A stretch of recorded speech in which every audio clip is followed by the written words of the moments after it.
Good morning. We are reading chapter 7, and it is called Word Wars. And we're in Frindle. School was the perfect place to launch a new word, and since this was a major historical event, Nick wanted it to begin in exactly the right class, 7th period language arts. Nick raised his hand first thing after the bell rang and said, "Mrs. Granger, I forgot my Frindle." Sitting 3 rows away, John blurted out, "I have an extra one you can borrow, Nick." Then John made a big show of looking for something in his backpack. "I think I have an extra friendle. I told my mom to get me 3 or 4. I'm sure I had an extra friendle in here yesterday, but I must have taken it. Wait, oh yeah, here it is." And then John made a big show of throwing it over to Nick, and Nick missed it on purpose. Then he made a big show of finding it. Mrs. Granger and every kid in the class got the message loud and clear. That black plastic thing that Nick borrowed from John had a funny name, a different name, a new name, Friendle. There was a lot of giggling, but Mrs. Granger turned up the power in her eyes and swept the room into silence, and the rest of the class went by according to plan, her plan. As everyone was leaving after class, Mrs. Granger said, "Nicholas, I'd like to have a word with you." And she emphasized the word. Nick's mouth felt dry and he gulped, but his mind stayed clear. He walked up to her desk. "Yes, Mrs. Granger?" "It's a funny idea, Nicholas, but I will not have my class disrupted again. Is that clear?" Her eyes were lit up, but it was mostly light, not much heat. "Idea? What idea?" asked Nick, and he tried to make his eyes as blank as possible. "You know what I mean, Nicholas. I'm talking about the performance that you and John gave at the start of class. I am talking about this." And she held up her pen, an old maroon fountain pen with a blue cap. Mine doesn't have a blue cap.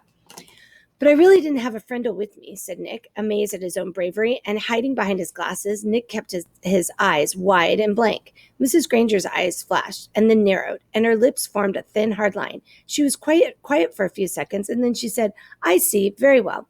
Then I guess we have nothing more to discuss today, Nicholas. You may go." "Thanks, Mrs. Granger," said Nick, and he grabbed his backpack and headed for the door. And then he was just stepping into the hallway. He said, "And I promise I won't ever forget my friendle again. Bye." Now we have chapter 8, which is called Mightier Than the Sword. 2 days later, the photographer came to take class pictures. The 5th grade picture would be taken last, right after lunch. They gave Nick and his secret agents plenty of time, and they whispered something into the ear of every 5th grader. All the individual pictures had been taken, and finally it was time for the group picture. Everyone was lined up on the auditorium stage, everyone's hair looked great, and everyone was smiling. But when the photographer said, "Say cheese," no one did.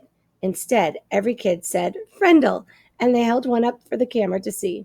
The photographer was out of film, so that shot was the only 5th grade group picture he took. 6 of the 5th grade teachers were not pleased, and Mrs. Granger was furious. No one had really wanted to make the teachers mad. It was just fun. It also got all the kids in the school talking about the new word. And when people pick up a new word, they say it all the time. The kids at Lincoln Elementary School liked Nick's new word a lot. But not Mrs. Granger. The day after the class picture, she made an announcement to each of her classes, and she posted a notice on the main bulletin board by the office. Anyone who's heard using the word friendle instead of the word pen will stay after school and write this sentence 100 times.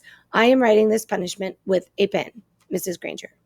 But that just made everyone want to use Nick's new word even more. Staying after school with the lone Granger became a badge of honor. There were kids in her classroom every day after school. It went on like that for a couple of weeks. One day, near the end of 7th period, Mrs. Granger asked Nick to come talk to her after school. "This is not detention, Nicholas. I just want to talk." Nick was excited. It was kind of like a conference during a war. One side waves a white flag, and the generals come out and talk. General Nicholas Allen. Nick liked the sound of it.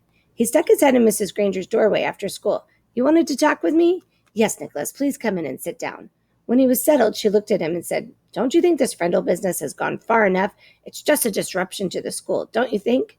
Nick swallowed hard, but he said, "I don't think there's anything wrong with it. It's just fun, and it really is a word. It's not a bad word, just different. And besides, it's how words really change, isn't it? That's what you said." Mrs. Granger sighed.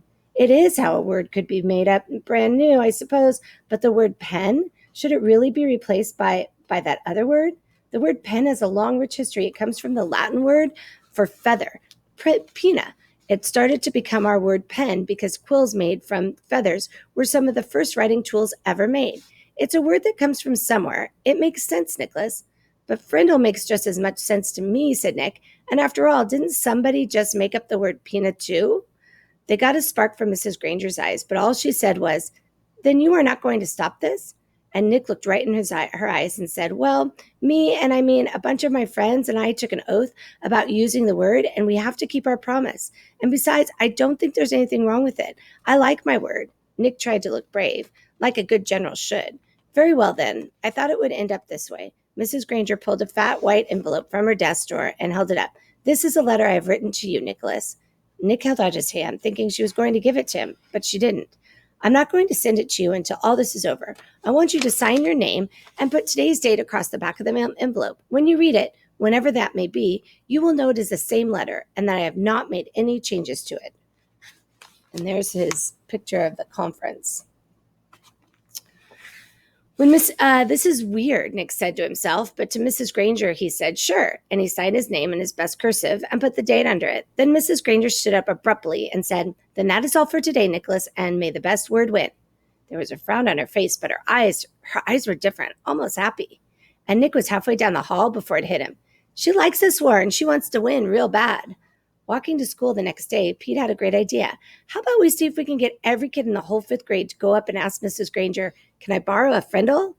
You mean, Mrs. Granger, may I borrow a friendle, said Dave. Got to use good grammar. Don't want to upset dangerous Grangeress. Sounds good to me, said Nick. She can't keep everyone after school, can she? Almost 80 kids stayed after school with Mrs. Granger that day. They filled her room and spilled out into the hallway. The principal had to stay late to help, and they had to arrange 2 special late buses to get all the kids home. And the next day, all the 5th graders did it again, and so did a lot of other students, over 200 kids. Parents called to complain, the school bus drivers threatened to go on strike, and then the school board and the superintendent got involved. And about this time, the principal of Lincoln Elementary School paid a little visit to the home of Mr. and Mrs. Allen. She wanted to talk to them about their son, the one in 5th grade, the one named Nick. So the next chapter is called Chess. That's chapter 9. So thanks for listening.